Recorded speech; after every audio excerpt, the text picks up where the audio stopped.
Contradições na palavra de Deus. E será que antes que clamem, eu responderei? Isaías 65, 24. Chamei-o e não me respondeu. Cantares 5, 6. Vemos aqui duas afirmações bíblicas contraditórias. Da nossa vida de fé pessoal, também podemos dizer que há duas experiências contraditórias. Todos nós experimentamos alguma vez que o Senhor, antes que tivéssemos expressado a oração, já tinha interferido. Antes que clamem, eu responderei. Pediste por algo ou por alguém, e já o Senhor tinha respondido, repentina e maravilhosamente. Possivelmente, experimentaste isso alguma vez quando tinhas grandes preocupações. Pensavas a respeito de como poderias vencer o problema e quando fostes confrontado com ele, ele tinha desaparecido. Trata-se de preocupações semelhantes àquelas que as mulheres tiveram na manhã da Páscoa. É muito cedo, no primeiro dia da semana, ao despontar do sol, foram ao túmulo. Diziam umas às outras: quem nos removerá a pedra da entrada do túmulo? E, olhando, viram que a pedra já estava revolvida, pois era muito grande. Marcos 16, 2, 4. Essas mulheres foram para procurar o corpo do Senhor. O corpo do Senhor Jesus no sepulcro, mas o sepulcro estava vazio. O Senhor estava vivo, mas elas ainda não o sabiam. Seu problema era a grande pedra, da qual sabiam que não poderiam removê-la. Elas foram à sepultura com essa grande preocupação no coração. E enquanto ainda gemiam a respeito, o objeto da sua preocupação já tinha desaparecido. É o que também experimentamos. Antes que clamem, eu responderei. Isaías 65, 24. Podes, por exemplo, estar suportando variadas cargas e problemas. Mas tão logo tomares tempo para derramar teu coração diante do Senhor na fé e a citar as coisas pelo nome, perceberás em meio a esse falar com Deus que a sua carga repentinamente é lançada sobre ele. Essa é a aplicação prática da palavra, lançando sobre ele toda a vossa ansiedade, porque ele tem cuidado de vós. 1 de Pedro 5, 7. A pedra está removida. E quando praticamente ainda não conseguimos agradecer-lhe, o Senhor já fez outro milagre. Quando o Senhor ouve orações, ele sempre atende completamente, de modo abrangente e de forma que quase não conseguimos acreditá-lo. Isso está claramente descrito na Epístola aos Efésios. Ele faz mais do que tudo quanto pedimos ou pensamos. Efésios 3, 20. Mas agora o contrário. Quando Deus se cala, quando ele não responde, o calar de Deus pode ter diferentes razões. Frequentemente, seu silêncio é a resposta mais profunda. Recentemente, alguém me disse que não sentia nada na presença do Senhor. Essa pessoa disse que lutava desesperadamente para permanecer em Jesus, mas o Senhor estaria muito longe. Honramos o Senhor, especialmente quando o tomamos pela palavra, também quando ele aparentemente se distancia de nós, quando não nos dá resposta. Essa é a prática de Isaías 50, 10.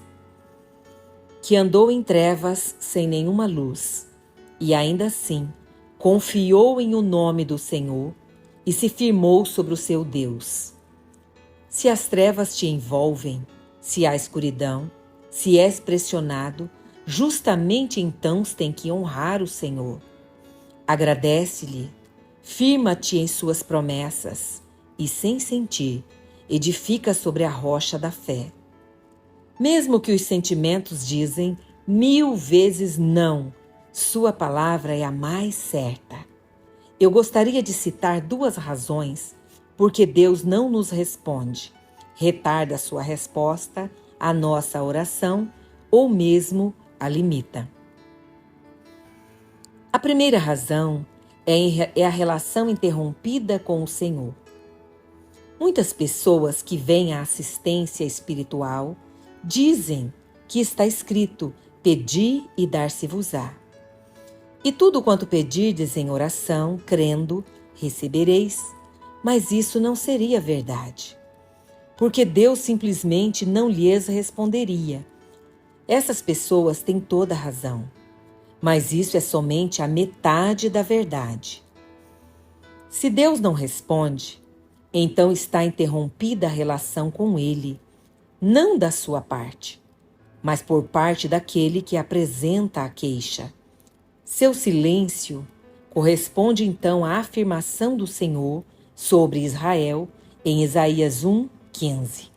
Pelo que, quando estendeis as vossas mãos, escondo de vós os meus olhos. Sim, quando multiplicais as vossas orações, não as ouço. Ou, eis que a mão do Senhor não está encolhida para que não possa salvar, nem surdo o seu ouvido para que não possa ouvir.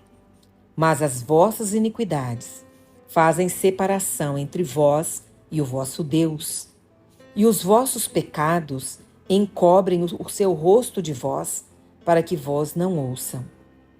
Porque as vossas mãos estão contaminadas de sangue, e os vossos dedos de iniquidade. Se os vossos lábios falam mentiras, a vossa língua profere maldade. Isaías 59:1-3.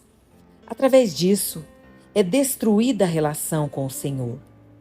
Quantas vezes temos que provar nosso coração até as maiores profundezas diante da face de Deus, para que não haja nele algo que não combina com a sua santa vontade e interrompe a relação.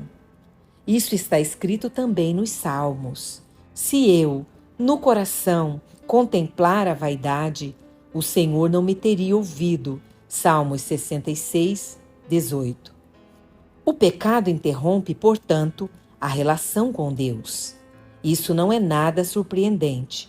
Todos sabemos disso, mas é de admirar que normalmente não pensamos nisso e não somos mais profundamente abalados por esse fato.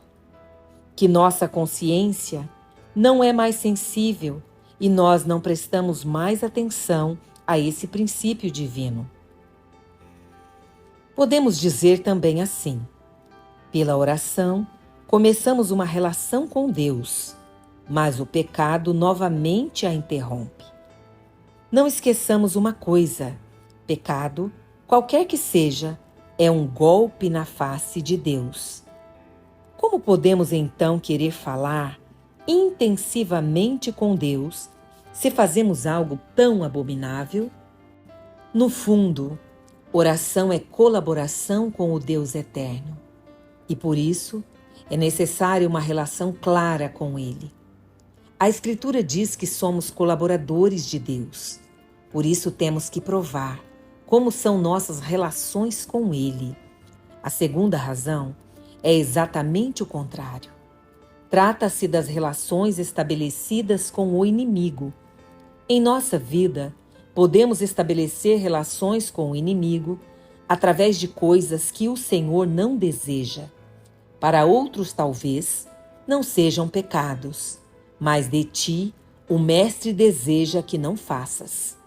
O Senhor o disse claramente a ti, mas tu sempre resiste a essa voz suave e meiga do Espírito Santo. Através disso, interrompes a relação com o Senhor e estabeleces relações com o inimigo. Tua vida de oração é paralisada. Entremos no santuário e digamos: Senhor Jesus, querido Pai do céu, onde estão prejudicadas minhas relações contigo? Podes ter certeza que Satanás tem grande alegria quando demonstramos impotência na oração. Por isso, impede que perdidos sejam salvos e o despertamento é retardado.